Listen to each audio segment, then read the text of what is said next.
There's really very limited resources for people who are diagnosed with cancer and are working and need to go back into the workforce. They don't know where to go in order to gain support, to know what their rights are. So organizations like Cancer and Careers are imperative.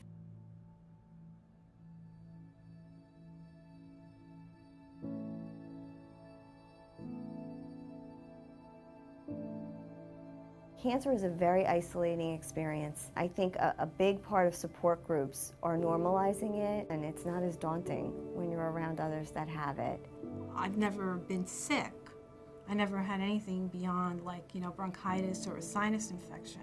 It's not possible that I have cancer. I was totally shocked. I went into a panic because my father had passed away from cancer. First I turned pale. Then my hands started to shake. My first thought was, how am I going to break this to my two daughters?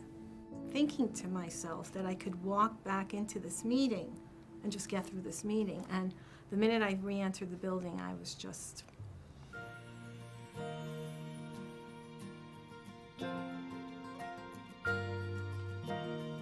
Cancer does not discriminate.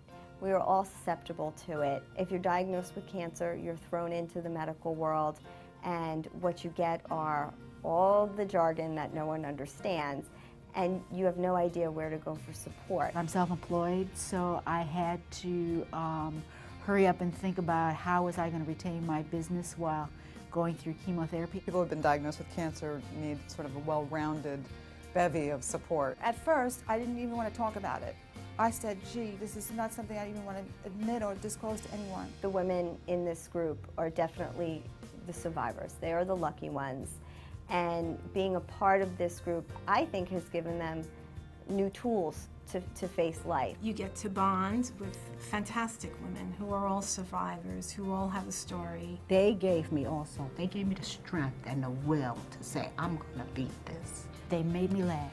You have to have a positive attitude in order to get through this. There's no way around it. People also just understood what was going on. Together, this is what survival looks like. And that's the most important thing, to know that it's not you, it's what comes with treatment. And putting that puzzle together is impossible to do alone. The first step is really, who am I?